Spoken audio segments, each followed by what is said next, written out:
आज का टॉपिक है सेल बायोलॉजी एंड जेनेटिक्स। जो सब्जेक्ट है बायोलॉजी का पेपर, उससे सबसे पहले ये जानना ज़रूरी है हमारे लिए कि सेल बायोलॉजी में जो सेल टर्म है वो क्या होती है और बेसिक जो फंडामेंटल डिफरेंस हो सकते हैं एनिमल्स को लेके, वो किस तरीके से सेल डिफाइन कर सकती है।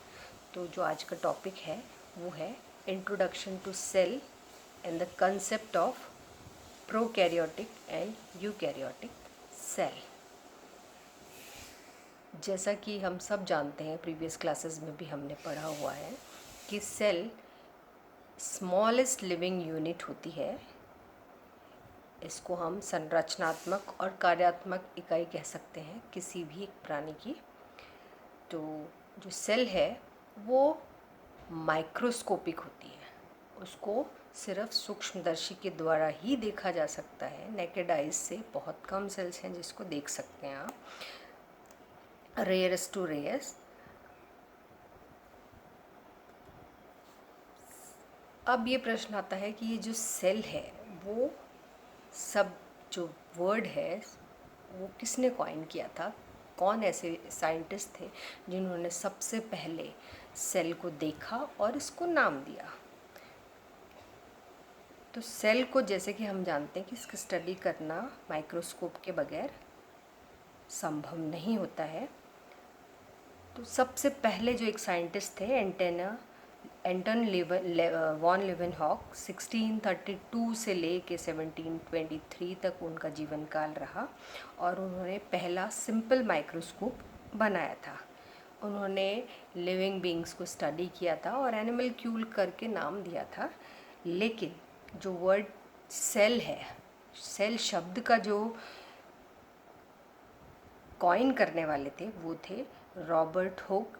1665 में कॉर्क सेल में वो स्टडी कर रहे थे और कॉर्क सेल के जो चैम्बर्स हैं उनको देख के उन्हें एक मॉनेस्ट्री के जो रूम्स होते हैं वो उनको याद आए और इस करके उन्होंने इसका नाम सेल्स कॉइन कर लिया।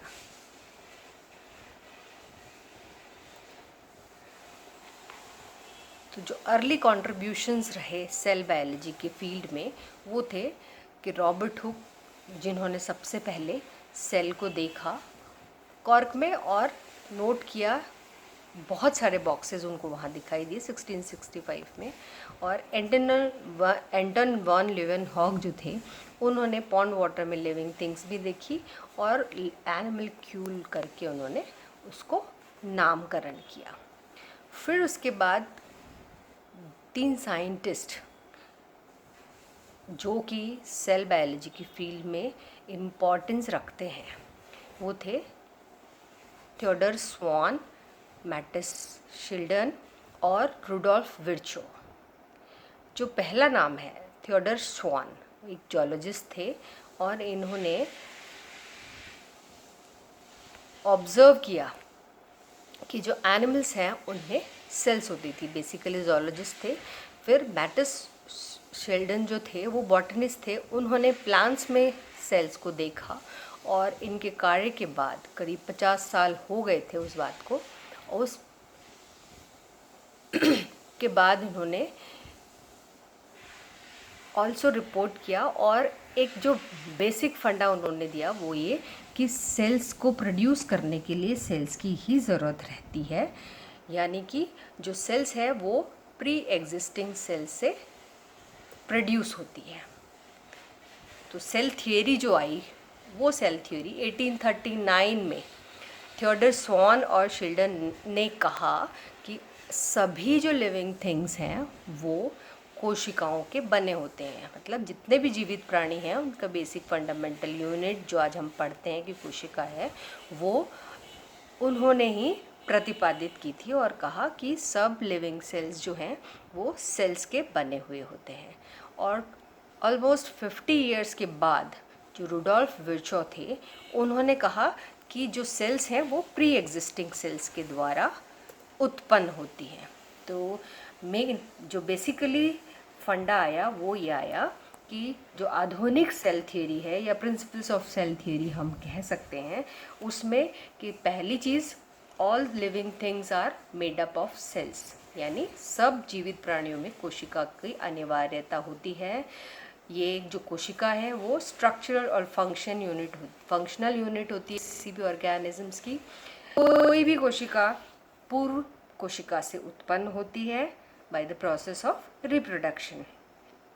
सेल जो होती है वो हेरिडिटरी मटेरियल अपने आप में कंटेन करती है, हेरिडिटरी इंफॉर्मेशन कैरी करती हैं, और वो जो सारी होती है सेल डिवीजन के द्वारा अपने ऑफस्प्रिंग्स में ट्रांसफ़र करती है।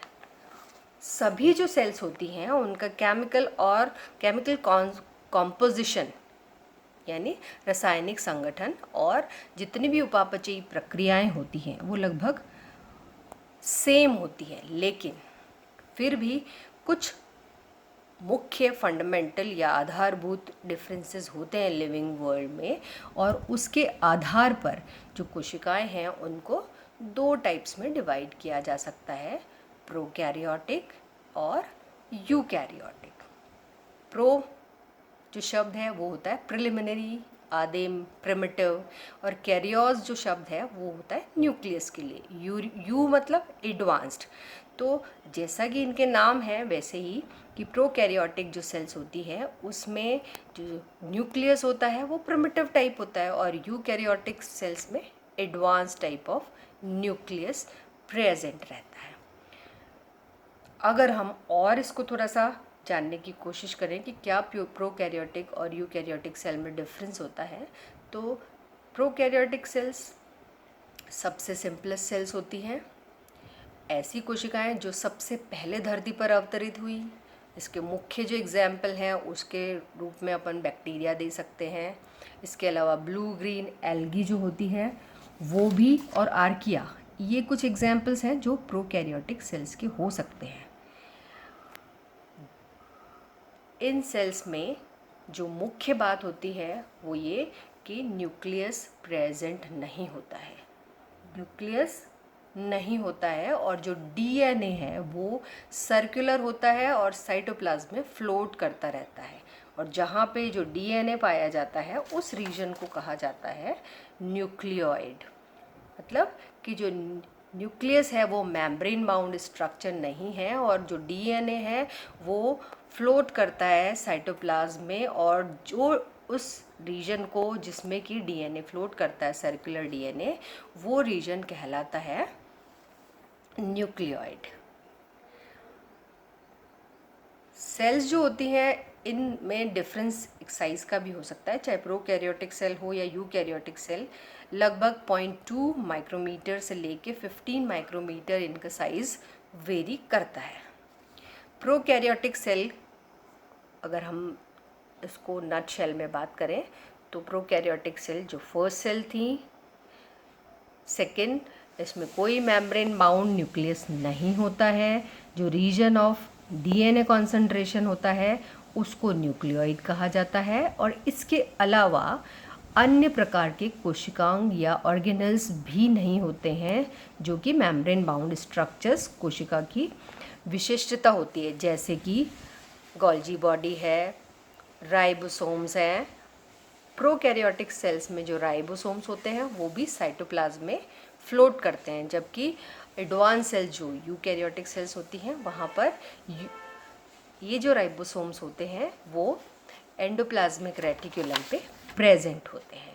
इसी तरीके से न्यूक्लियोलस भी प्रोकैरियोटिक सेल में नहीं होता है, और न्यूक्लियोलस का जैसा कि हम जानते हैं आरएनए प्रोडक्शन में मेन भूमिका होती है इसकी, जो कि ट्रांसक्रिप्शन और ट्रांसलेशन की प्रोसेस के द्वारा प्रोटीन को सिंथेसाइज करती है। फिर आता है यूकैरियोटिक सेल। तो जो प्रोकैरियोटिक सेल है उसके उलट जो